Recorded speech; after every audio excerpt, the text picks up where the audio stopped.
3 years ago, if you had told me that a digital coin born in a San Francisco lab could end up being worth more than most countries' GDP, I'd have raised an eyebrow so high that it needed its own passport. But buckle up, because today we're going to be diving headfirst into the great XRP $1,000 debate, a rollercoaster discussion that just kind of hijacked, I guess, the entire Las Vegas conference floor and refuses to let go.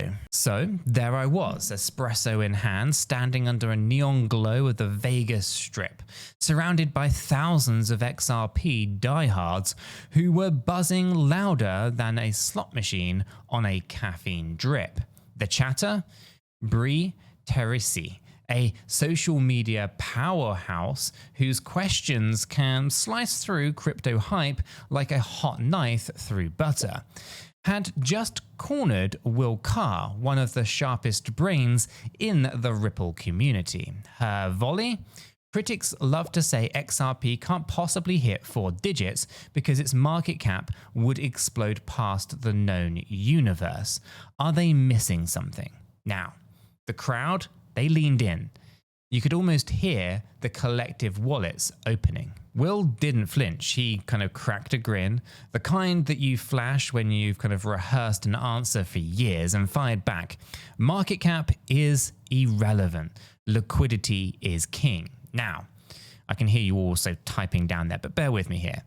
I've heard that phrase tossed around before, but in that moment, it felt like someone had kind of flipped the switch on a highway billboard. Suddenly, everyone was staring at a brand new route to the moon. Here's the gist then, right? The way that we value Apple or Microsoft with neat price to earning ratios and cash flow models doesn't actually port over cleanly to blockchain tech. XRP's job isn't to collect dividends. Its mission is to serve as the lubricant in the future where payments zip around the planet faster than you can say institutional and international wire transfer fees.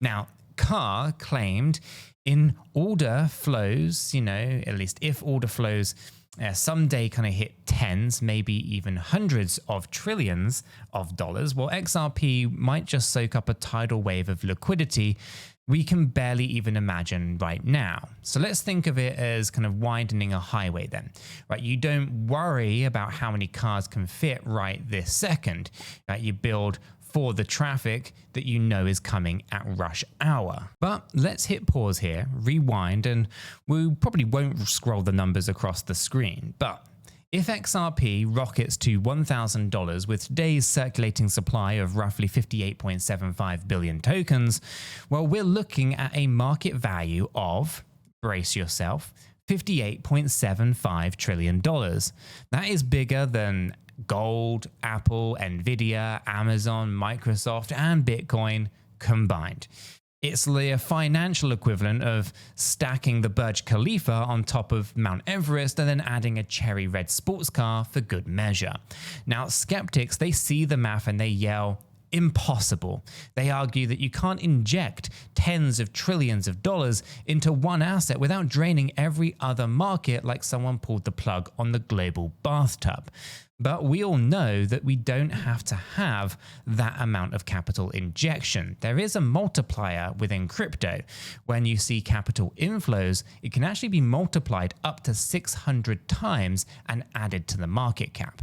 Now, I don't have the documentation here, but feel free to Google it, and you can Google, market cap multiplier crypto, and you'll probably find the exact article that demonstrates and shows the evidence between capital inflows and the relationship to market cap. It's a very interesting read. But here is a twist that I picked up from another conference hallway whisperer, an analogy from data scientist Armando.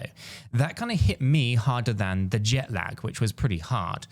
So picture a quiet suburban street with 100 identical houses, right? They all sell for $500,000 until one daring buyer pays $1 million for one house on the corner because, well, I don't know, maybe it has a UFO landing pad or some gold-plated kind of minibar. Now, instantly, at that very point in time, every homeowner in that neighborhood starts updating Zillow because suddenly their place is worth $1 million too, even though only $500,000 extra actually changed hands.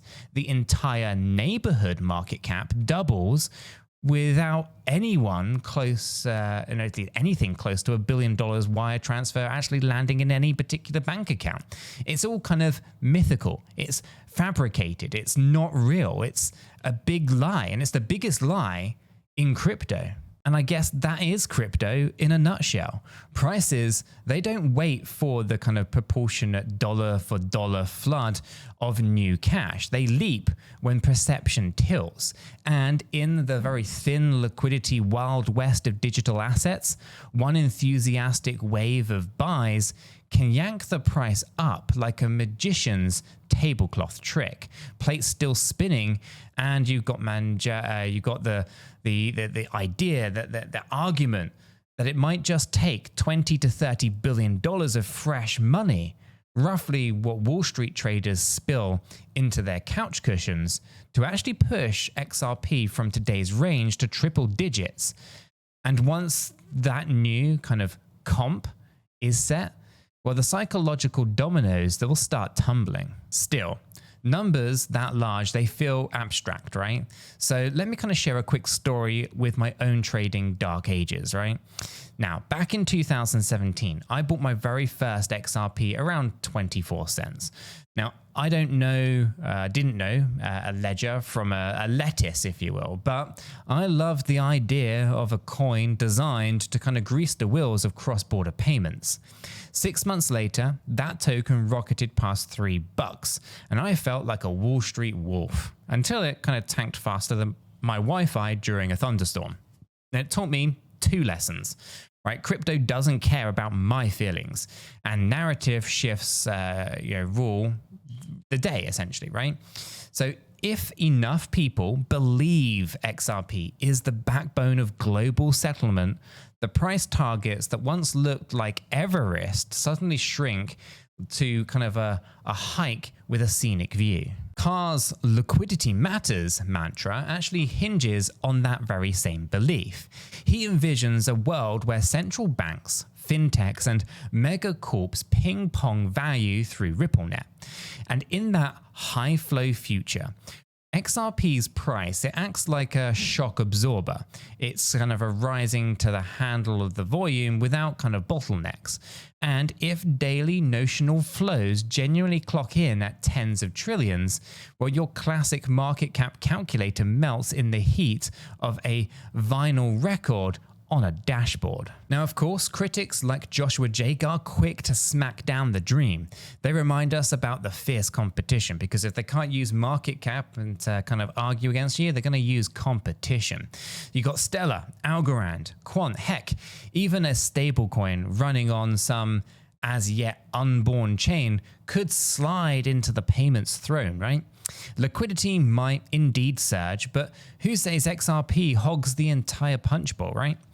It's kind of like betting your favorite coffee shop will own the global caffeine market just because they make a killer flat white. Is it possible? Absolutely. Is it guaranteed? Not by a long shot. So let's kind of thaw this out and throw in another log onto the bonfire. That's the monetary policy, of course. Now, if central banks keep printing currency like receipt cards, well, the nominal value of everything, that's houses, stocks, pixelated cat NFTs, they could balloon. $1,000 XRP might buy tomorrow's, at least by tomorrow, what $100 buys you today. So in other words, sticker shock fades when your accounts for inflation on steroids, right? You got to remember that when a loaf of bread costs 25 cents, right? Do you remember? I remember. But you know, my grandma, they sure do remember prices being very different than what we know them today. But numbers aside, the real challenge is human psychology, right? I've watched traders freeze when a coin hits their never gonna happen level. It's kind of why Bitcoin stalled at $19,000 in 2017. Everyone assumed that that round number was the ceiling. Here's a spoiler alert. Ceilings in crypto are often just skylights in disguise. If XRP ever breaks $10, the $100 meme won't sound like clickbait. It'll feel inevitable. And when price momentum collides with FOMO, well, logic kind of takes a sabbatical. Yep, here's the kind of sticky part that nobody likes to acknowledge. Liquidity cuts both ways, right? Sure, thin order books lets price rocket upwards on small buys, but they also let it nosedive when the whales decide to cash out for yet a bigger yacht. Right? The market doesn't care how zen your meditations are. It can slap you silly in seconds. And that is why I keep a post-it on my monitor. Never marry a bag, right? I date coins for potential, but the ring stays in my pocket. Now, let's chat practicality. You and I can't single-handedly, summon trillion-dollar flows, can we? But we can stay curious, we can stack knowledge, and we can hang out with folk who actually share research faster than memes. And that is why I launched a free educational Discord server. The link is chilling in the description. You can pop in, you can bring your spicy charts, and let's debate whether Will Carr is, Nostradamus, or just really, really optimistic. And speaking of stacking gains responsibly, I've been using the Blofin crypto exchange lately. Full disclosure, my link down in the description is an affiliate link that directly supports the channel here. It keeps me caffeinated for all of these deep dives. Now, if you're hunting for tight spreads, juicy staking options, and a dashboard that doesn't look like the 1990s arcade console, you should probably check it out. Just remember, click it because you want to, not because I winked at you. All right, story time. Intermission over, back to the Vegas. Now, after Carr dropped his liquidity mic, the room kind of erupted. Some people hugged, others kind of slapped high fives so hard that I'm surprised no one needed an ice pack. But one skeptic in the back yelled, "Show me the use case." And honestly, that's fair, right? Vision without execution is just, well, hallucination. So here is where Ripple's on-the-ground partnerships really matter. Banks in Japan, money transfer hubs in Mexico, remittance corridors in the Philippines. They're all kind of piecing together a network mosaic, right? It's not the entire globe yet, but it's more real-world traction than most white paper dreams. So as you kind of open, or at least as corridors open, each kind of lane pumps extra liquidity into the pool, itching us closer to that tens of trillion fantasy league. Still, the climb from here to 4 digits involves regulatory fog thicker than an English moor. Now, the SEC drama may be receding, but compliance frameworks vary kind of like local food laws. One country's green light is another red flag. The uncertainty either keeps XRP undervalued, if you're kind of bullish that is, or signals, structural risk, if you're kind of cautious.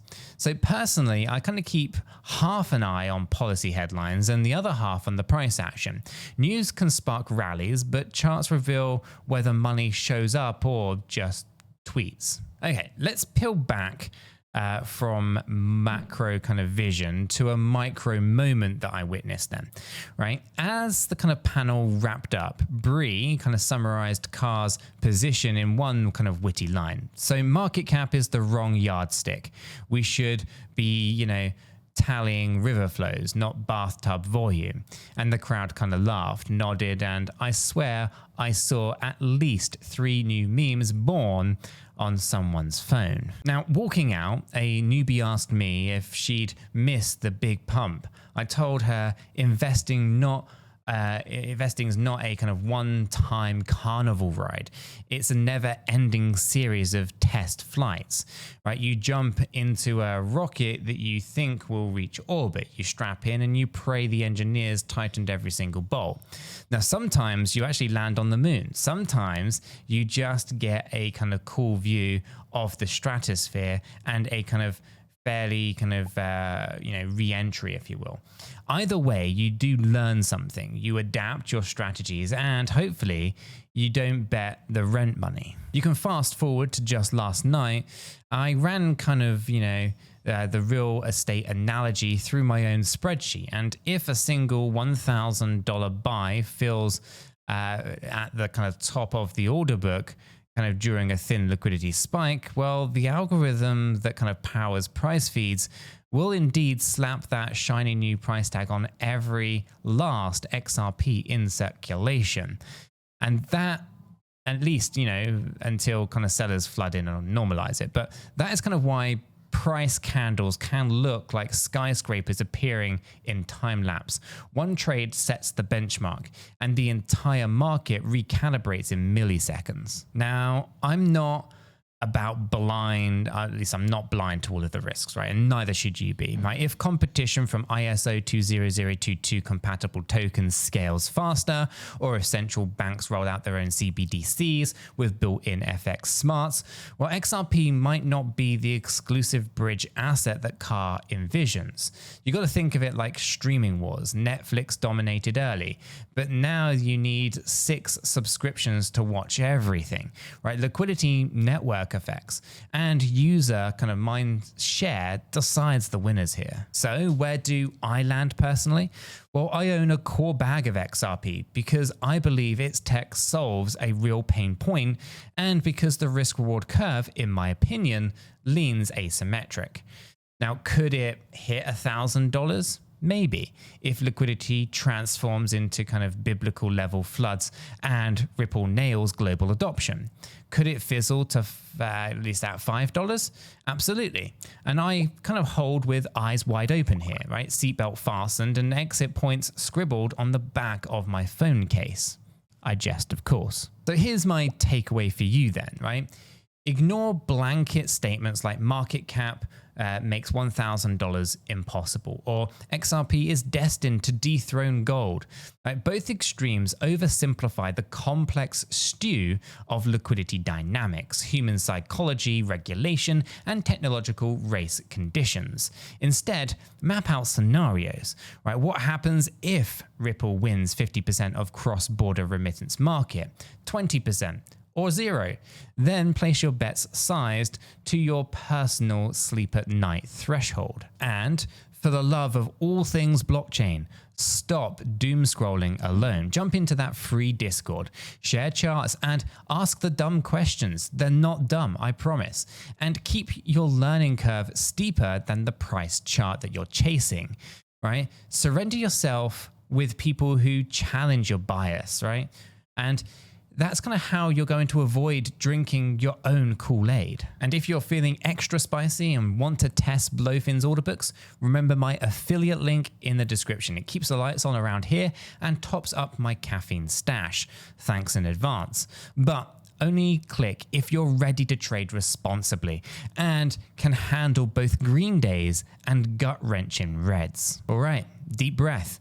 Right, we've galloped from Vegas showrooms to suburban Zillow comps, right? We've scaled trillion-dollar cliffs and peered into the liquidity abyss. Whether XRP ever prints that 4-digit price tag is an open-ended novel still being written. But the discussion itself, poking holes in old metrics, dreaming up new frameworks, it kind of is what keeps this space electric.